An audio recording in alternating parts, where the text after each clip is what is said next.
हम लोग अपने लर्निंग प्रोसेस को कंटिन्यू रखते हैं। आज के सेशन में हम लोग एक ऑप्शन बाइंग के सेटअप को डिस्कस करने वाले हैं, जो कि एक डोजी कैंडल के फॉर्मेशन से बनता है। और जब भी आप स्टॉक ऑप्शंस की बाइंग करेंगे तो मैं आपको दावे से बोल सकता हूँ कि जब भी आप स्टॉक ऑप्शंस में बाइंग करने बैठेंगे तो वहाँ पे आपके जो टारगेट होने चाहिए इस सेटअप पर, तो लगभग लगभग आपके डिप्लॉयड कैपिटल का, अगर आपने कोई प्रीमियम 10 रुपये का बाई किया है तो मान के चलिए कि उसको 30-40 रुपये पे तो बेच कर आइए। मिनिमम 3 to 4x तो उसको होना चाहिए। और इसके लिए हम लोग प्रॉपर एक ट्रेड प्लान बनाएंगे। सबसे पहले आज के सेशन में हम लोग समझेंगे कि किस चीज़ को हमको ट्रेड करना है, ठीक है, और कैसे हमारे टारगेट इतने शार्प होंगे कि प्राइस जहाँ पे आप खरीदेंगे वहाँ से मोमेंटम करेगा ही करेगा। और पोजिशनल ऑप्शन बाइंग को अगर आप होल्ड करना चाहते हैं, कई लोग पोजिशनल ऑप्शन बाइंग करते हैं और उनकी पोजीशंस मैक्सिमम टाइम लॉस में जाती है, क्योंकि ऑप्शन बाइंग आपका टाइम का डिके ले जाता है सर। थीटा का वैल्यू आपका डिके हो जाता है ऑप्शन बाइंग में। तो सजेस्ट किया जाता है कि इक्विटी बाई कीजिए, ठीक है। अब इक्विटी बाई करने के लिए क्या है, जब आप कैपिटल का यूज़ करेंगे तो कैपिटल आपके पास वो कम रहता है, रिड्यूस मार्जिन रहता है, ठीक है। तो आप ऑप्शंस के साथ जब आप ट्रेड करें और पोजिशनल उसको ले जाना हो तो उसके लिए सिर्फ एक या दो तरीके हो सकते हैं। उनमें से एक तरीका हम लोग आज के सेशन में डिस्कस करेंगे। प्योर प्राइस एक्शन बेस्ड है, बस आपको अपने ट्रेड प्लान्स जो हम लोग जैसे डिस्कस करें उससे अलग नहीं रखने हैं। चलिए शुरुआत करते हैं। सबसे पहले प्राइस को समझते हैं। देखिए, एक अच्छे मोमेंटम के लिए अच्छे खरीदारों की ज़रूरत है। अगर प्राइस में एक्यूमुलेशन की बात की जाए, खरीदारी की बात की जाए, तो हम लोगों ने सीखा है कि कोई भी प्राइस बाइंग के टाइम पर जब भी आएगा तो वहाँ पर कंसोलिडेशन रेंज उसकी होती है, और कंसोलिडेशन को हम लोग एक्यूमुलेशन मानते हैं। एक्यूमुलेशन कंसोलिडेशन को क्यों मानते हैं? क्योंकि प्राइस जितनी देर तक रुक रहा है खरीदारी तो चली रही है। तो जो बायर्स यहाँ पर एक काल्मनेस के साथ, धैर्य के साथ खरीद रहे हैं वो अच्छे खरीदार होंगे, जाहिर सी बात है। फिर जब प्राइस उस रेंज को ब्रेक करता है तो वहाँ से हमको एक मोमेंटम मिलता है, ठीक है। देखिए, क्या बायर्स सिर्फ एक एक्यूमुलेशन के लिए काल्मनेस के साथ ही आगे बढ़ते हैं? ऐसी बात नहीं है।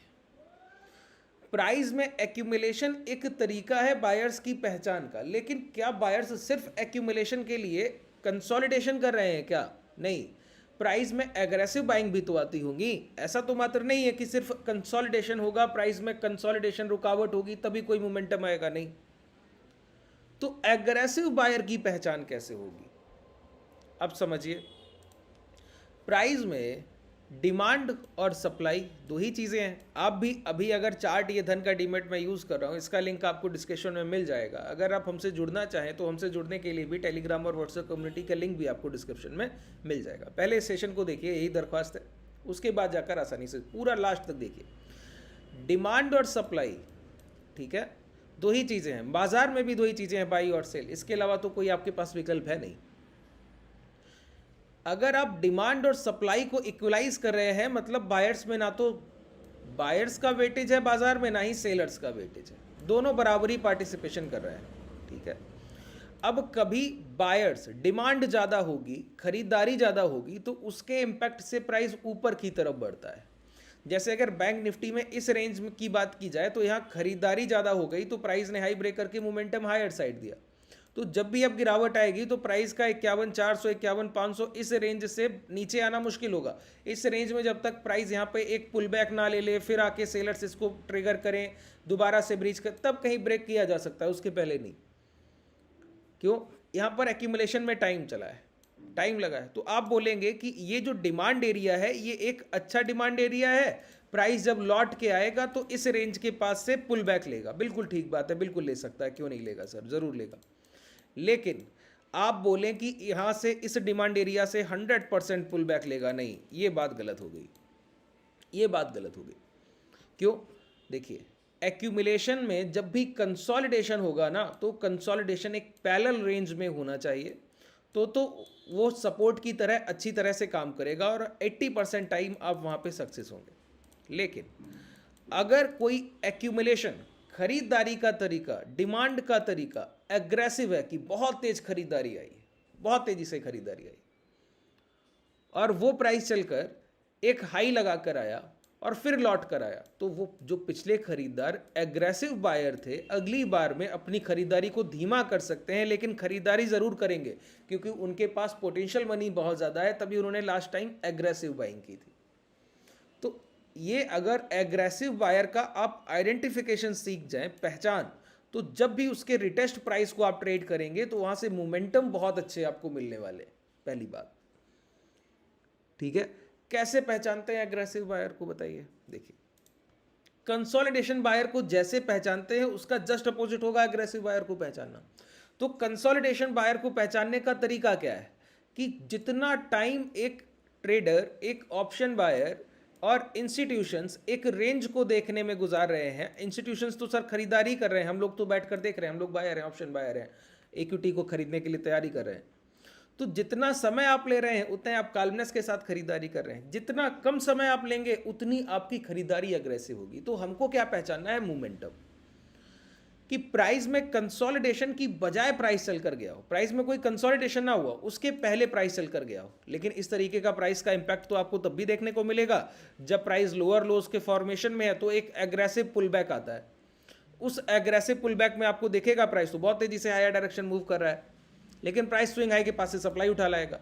तो हमको चाहिए इस एग्रेसिव पुल बैक में एक बड़ा डिमांड जोन बीच में कहीं बनाओ और फिर आप वहां पे ट्रेड एग्जीक्यूट करें, तो प्राइस उस लो को फिर ब्रेक नहीं करना चाहिए, वहां से जाके ये हाई ब्रेक करना चाहिए। एक पुल बैक के बीच में भी इस तरीके का डिमांड एरिया बन जाता है कि वहीं से प्राइस टर्न होगा और उस हाई को, लास्ट स्विंग हाई को ब्रेक करेगा। कैसे आइडेंटिफाई किया जाए, तो एग्रेसिव बाइंग की अप्रोच से। देखिए, बाइंग की अप्रोच क्या है, demand is equal to supply, higher than supply, sorry. Demand जब भी सप्लाई से ज्यादा होगी तो उसको क्या बोलेंगे, एक्यूमुलेशन। सप्लाई जब भी डिमांड से कम रह जाएगी तो भी वो एक्यूमुलेशन है। सप्लाई डिमांड से ज्यादा हो गई, अब ये डिस्ट्रीब्यूशन है। डिमांड और सप्लाई बराबर हो गई तो ये इक्वलाइज हो गया, ना एक्यूमुलेशन है ना डिस्ट्रीब्यूशन है। अब प्राइस में 100 रुपए के पास खरीदार आए और खरीदारी करके प्राइस को लेके गए 110 तक, ठीक है। फिर खरीदारों ने 110 पे प्राइस को रोका नहीं, यहां से फिर ऊपर ले गए 120 तक। तो यहां से यहां तक जो प्रोसेस आप देख रहे हैं, यहां पर क्या है, डिमांड ही हायर है सप्लाई से, और ये 100 रुपए से लेकर 120 जब तक प्राइस पहुंचा है, ये पूरी रेंज में। अब अगर यहां पे कई सपोर्ट के रेजिस्टेंस के पास, कोई रेजिस्टेंस के पास एक सेलर ने यहां पर सप्लाई ज्यादा कर दी, तो खरीदार तो 100 रुपए पर बैठे हैं। कैसे पता लग रहा है, क्योंकि यहां से यहां तक बीच में कोई पॉज नहीं आया। पॉज का मतलब है कोई रुकावट नहीं आई, और कंसोलिडेशन किसका साइन है, बायर का साइन है। तो खरीदारी तो वहां हुई होगी जहां प्राइस कुछ देर रुक पाया होगा। अच्छा, प्राइस किस कंडीशन में रुकता है, प्राइस रुकता है जब demand is equal to supply. अगर डिमांड हायर है सप्लाई से तो प्राइस का मोमेंटम हायर साइड होगा।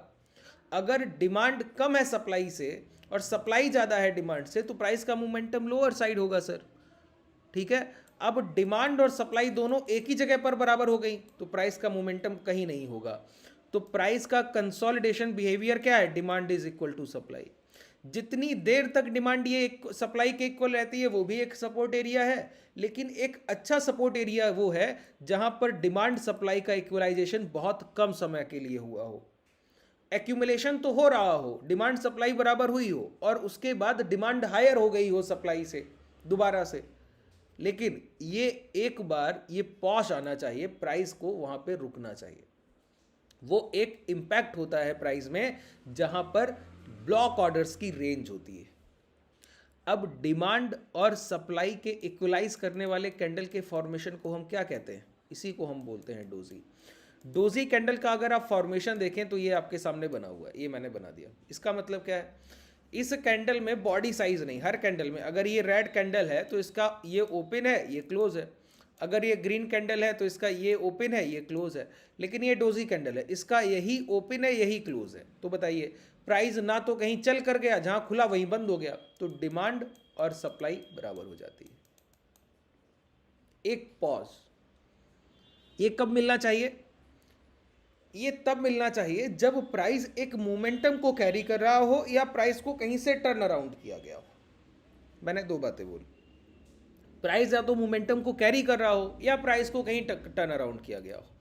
अब मोमेंटम को कैरी करने का प्राइस का मतलब क्या हुआ कि 100 रुपए का भाव है, 110 तक गया, अब सिर्फ 110 से सीधा 120 जा रहा है, मतलब 100 रुपए के खरीदार, इन्हीं की खरीदारी का जो इंपैक्ट है प्राइस को 120 ले जाएगा। तो जब प्राइस में गिरावट होगी तो हमारे लिए सपोर्ट एरिया क्या है, ये 100 रुपीज। लेकिन अगर इन खरीदारों ने दूसरी खरीदारी करनी होगी तो सबसे पहले सामने से सप्लाई चाहिए। सप्लाई के लिए प्राइस यहां पर इस हाई के पहले पहले यहां पे सेलर्स प्राइस को रोकने की कोशिश कर रहे होंगे। सेलर्स रोकने की कोशिश करेंगे तो प्राइस नीचे आने की कोशिश करेगा। अब बायर्स फिर खरीदारी करनी पड़ेगी सेलर्स के अगेंस्ट में, तो प्राइस को फिर ऊपर खींचने की कोशिश करेंगे, तो प्राइस में ओपन और क्लोज लगभग लगभग बराबर हो जाएंगे। तो ये एक पॉज हो गया कि 100 रुपए की खरीदारी हुई, फिर 110 पे भी खरीदारी हुई। अब सेलर्स हैं सर सामने आपके, तो एक्यूमुलेशन का बिहेवियर कैसा है, कंसोलिडेशन, टाइम करेक्शन, टाइम गुजारेगा भाव वहां पर, तब अच्छी खरीदारी करेगा नहीं। लेकिन ये खरीदार इतने अग्रेसिव हैं कि 100 रुपए पे खरीदारी की, प्राइस 110 पे पहुंच गया, अभी भी वो खरीदारी को धीमे नहीं करेंगे, सेलर को देखकर उतनी ही तेज खरीदारी कर रहे होंगे और मात्र एक कैंडल डोजी बनाकर उसके हाई ब्रेक कराकर फिर अगला कैंडल इसी तरीके से बॉडी साइज 10 पॉइंट का 120।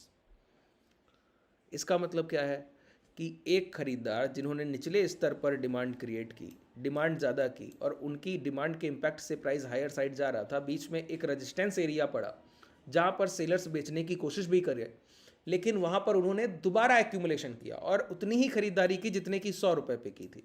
तो देखिए 100 रुपये का रेंज तो एक बड़ा सपोर्ट एरिया हो ही गया क्योंकि वो बॉटम है।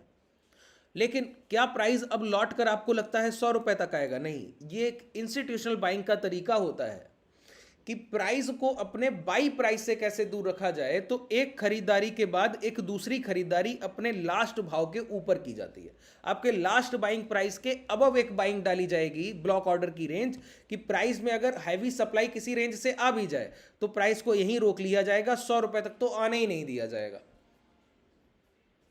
बात क्लियर हो रही है? ठीक है, तो पहला प्राइस याद रखिए कि एक बॉडी साइज ग्रीन कैंडल के फॉर्मेशन के बाद, अगर आप इसको आसानी से बनाना चाहें तो इस तरीके से बनाइए कि एक बॉडी साइज ग्रीन कैंडल के फॉर्मेशन के बाद इस तरीके से एक डोजी कैंडल का फॉर्मेशन होगा, इस तरीके से, ठीक है, और यहाँ पे फिर एक बॉडी साइज कैंडल का फॉर्मेशन होगा, ठीक है। अब आपको क्या करना है, आपको पहला काम करना है इस कैंडल के हाई लो दोनों मार्क कर लेने होते हैं। किस लिए? यही एक रेंज है जहां पे सबसे बड़ा डिमांड का इम्पैक्ट है। एक दो तरीके के यहाँ पर पोजीशंस बनती है। देखिए ये एक मैं सेटअप बता रहा हूँ, इसका अगेंस्ट भी बनता है, वो इससे ज़्यादा पावरफुल है। आज के सेशन में इसको समझ लीजिए, कल के सेशन में उसको समझ लेंगे, ठीक है। अब प्राइस क्या करेगा, दो बात, ये सबसे एडवांस आपके लिए सपोर्ट की तरह भी काम कर रहा है, सिर्फ ये सपोर्ट की तरह। पहला काम ये, जब भी एक बॉडी साइज कैंडल के बाद एक डोजी कैंडल बने और फिर उस कैंडल के हाई ब्रेक होने के बाद मोमेंटम मिल रहा हो, ठीक है, उस कैंडल के हाई ब्रेक होने के बाद मोमेंटम मिल रहा हो, थोड़ी सा एक पॉइंट मेरा यहाँ पर ध्यान रखिएगा। अगर ये प्राइस इस लास्ट कैंडल के हाई को ब्रेक करके गया है, तो अगर इस डोजी के लो ब्रेक हो जाए तो थोड़ा सा पोजीशन को अवॉइड कीजिएगा जब तक इस हाई के ऊपर प्राइस ना आ जाए। लेकिन अगर इस डोजी के लो ब्रेक नहीं होते हैं और प्राइस यहीं पे रुक रहा है, तब भी हाई ब्रेक होने के बाद ही एंट्री होगी। जब तक इस डोजी के हाई ब्रेक नहीं होंगे तब तक आप कोई एंट्री नहीं लेंगे। दूसरी बात, कई लोग बताएंगे कि यहाँ पर एक नहीं 2 से 3 डोजी बनना चाहिए। अगर 2 से 3 डोजी बन गया तो एग्रेसिव बायर का मतलब ही क्या रह गया? हमें तो एग्रेसिव बाइंग से मतलब है। बॉडी साइज इस डोजी का छोटा होना चाहिए, अपर विक लोअर विक क्या बड़ा है हमसे मतलब नहीं, ठीक है। और जब इस कैंडल के हाई ब्रेक होंगे तब आपका पहला एंट्री होगा, इसको एग्रेसिव एंट्री बोलते हैं।